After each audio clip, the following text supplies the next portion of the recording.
와. 아, 자, 박수 한 번 더. 태양고등학교 2학년 앵커를 맡은 심상원이라고 합니다. 솔직히 말해서 제가 이번에 자료 정리를 제대로 안 해놔서 자료 찾는 데만 3시간이 걸렸어요. 제가 2차 예선 당시에 목감기에 심하게 걸려가지고 목소리가 안 나오는 거예요, 앵커인데. 그래가지고 병원에 가서 급하게 약을 먹고 주사 주방을 맞고 힘들게 했던 게 제일 힘들었어요. 언론인이라는 꿈이 있었는데요. 그 중에서도 뭐 기자라던가 아나운서라던가 다양한 사람들이 있을 거 아니에요.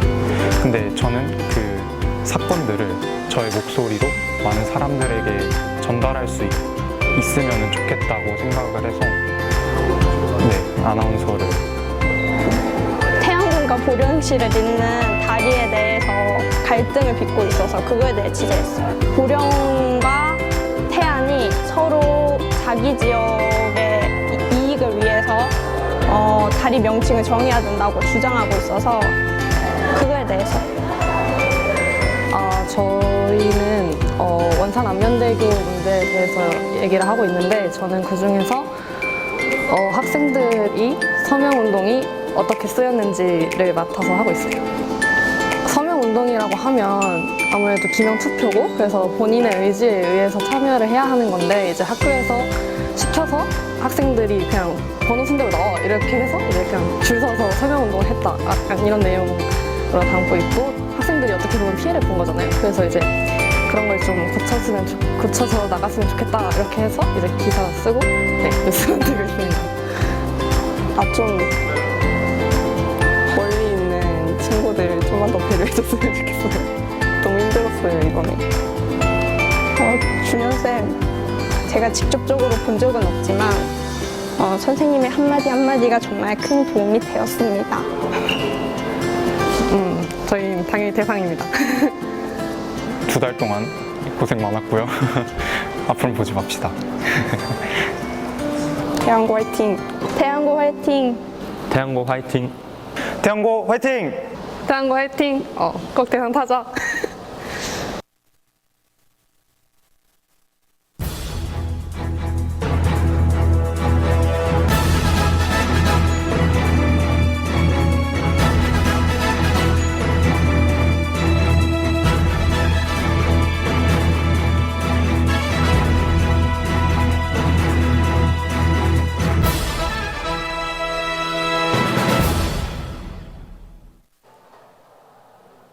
시청자 여러분 안녕하십니까? DH뉴스 심상원. 가고은입니다.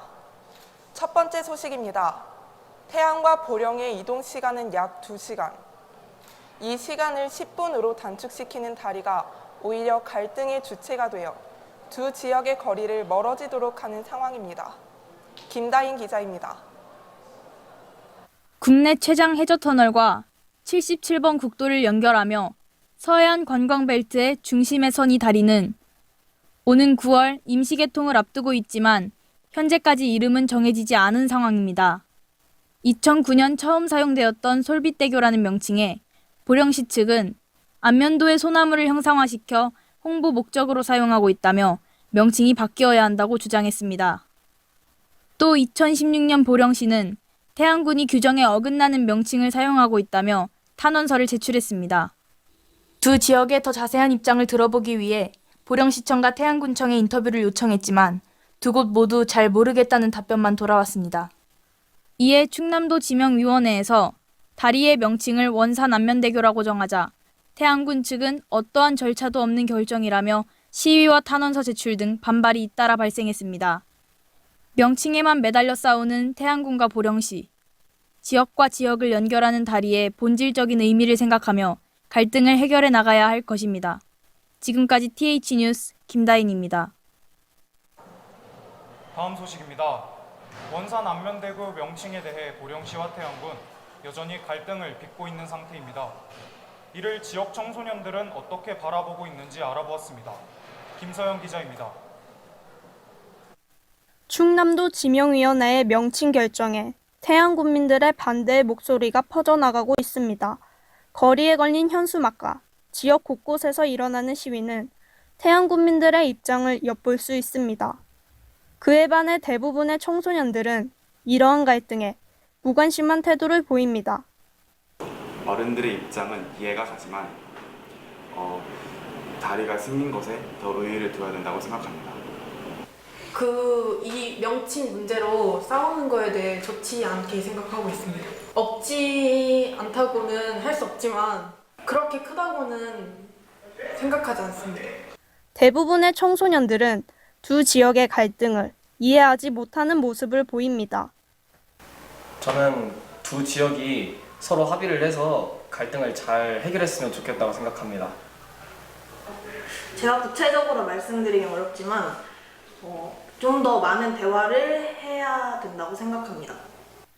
화합과 공존을 배우며 자라야 하는 청소년.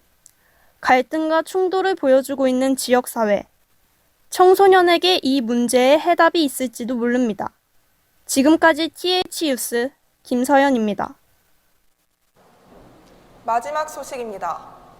원산 안면대교 문제와 관련된 서명운동이 청소년을 대상으로 진행되었지만 정확한 설명 없이 학교의 지시에 의해 실시된 것으로 알려졌습니다.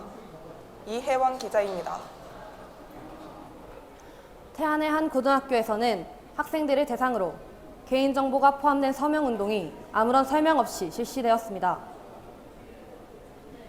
취재 결과 더 놀라운 사실은 태안군에 속한 중고등학교 13곳 중 서명운동을 한 곳은 6곳에 달하고 학생들에게 정확한 설명을 해준 학교는 없다는 것입니다.